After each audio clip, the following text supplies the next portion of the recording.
Alors, je vais vous parler de Moïse Maïmonide, qui était un médecin savant juif andalou du XIIe siècle après Jésus-Christ. Il a étudié également l'islam. Donc, il a fait le livre, j'ai oublié, c'est pas lui qui.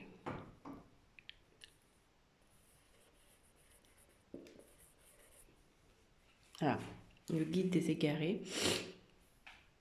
Là-dedans, donc, il décrit la notion de korban, sacrifice. Alors, à l'époque, il dit que le korban, donc le sacrifice, c'est quand on offre de la viande, et qu'on sacrifie de la viande de bœuf, on fait don de la nourriture aux pauvres, aux gens démunis, etc. Au nom du Seigneur Allah. Et donc, on offrait donc de la nourriture en sacrifice au souvenir d'Allah et pour se racheter une nouvelle conduite, faire le bien, faire l'aumône, voilà. Mais ça, il dit que ça c'était avant et que maintenant, on doit passer à une étape supérieure au niveau de la spiritualité. Non pas qu'on doit arrêter de faire d'aumône en nourriture, etc., mais il convient et pour lui, il dit qu'il convient de comprendre que derrière ce message-là, en fait, il se cache un message beaucoup plus important et beaucoup plus intense et qui, donc, de nos jours, quand je dis de nos jours, c'est déjà à son époque, au XIIe siècle, s'avère beaucoup plus pertinent. Dans le sens où, pour lui, le terme sacrifice, ça dénote...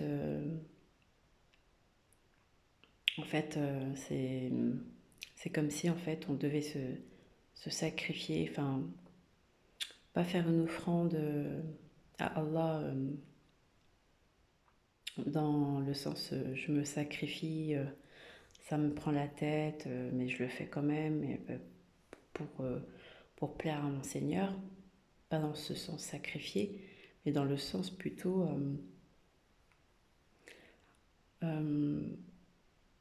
je fais quelque chose pour mon Seigneur, au nom de mon Seigneur, et, et que ça apporte en fait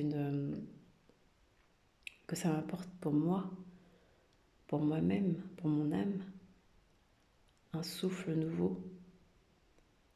Et ce souffle nouveau a un élan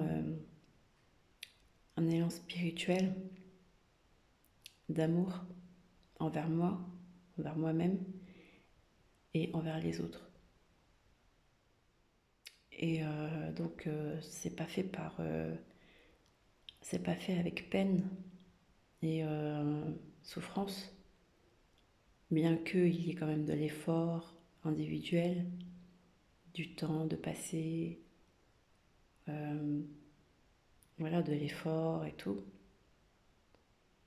Mais c'est fait en fait avec véritablement amour et, et un élan qui se manifeste, qui se matérialise vers soi-même et vers les autres.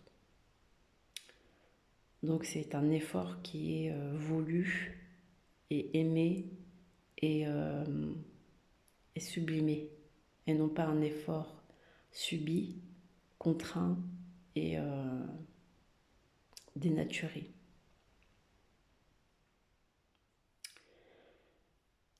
Alors pour lui, pour Moïse Maïmonide, il dit que un très beau sacrifice, c'est le fait d'offrir à ses proches, à ses voisins, à sa famille, à un inconnu, à un autre croyant ou un mécroyant, un mécréant,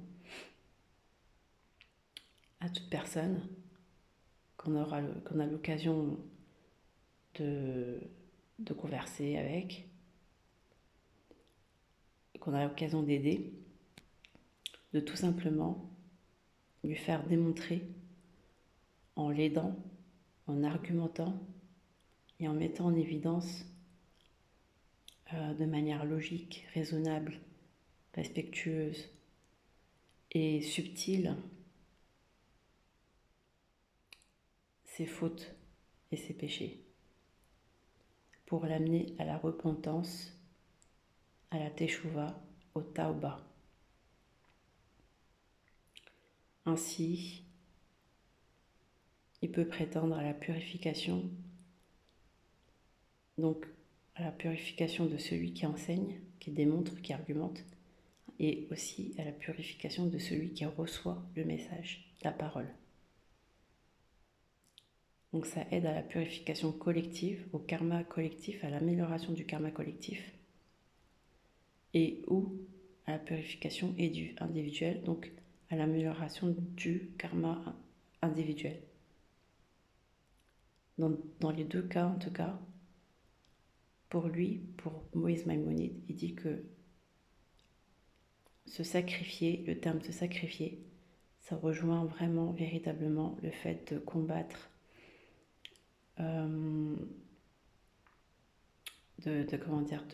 se ranger dans le sentier d'Allah afin de combattre les erreurs, les manquements, les fautes, les péchés, les confusions, toutes choses qui combattent en fait,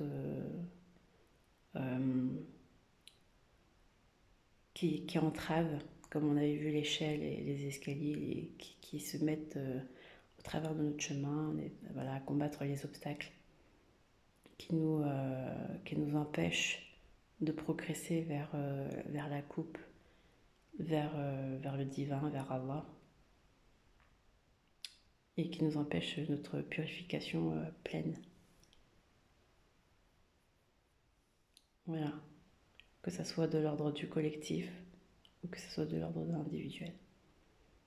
Donc c'est vrai que, certes, faire de l'aumône, sacrifier de la viande et tout, faire de l'aumône et tout, donner en nourriture, nourrir le pauvre, l'orphelin, la veuve, etc. C'est très bien, c'est un acte remarquable, un geste salutaire. Mais au-delà de tout ça, il dit que un sacrifice qui est méconnu et qui a vraiment un réel impact de nos jours, surtout dans une société où la parole n'est plus valorisée, eh bien c'est ça. Inch'Allah. Et je remercie Moïse Maïmonide pour cet enseignement. Salam.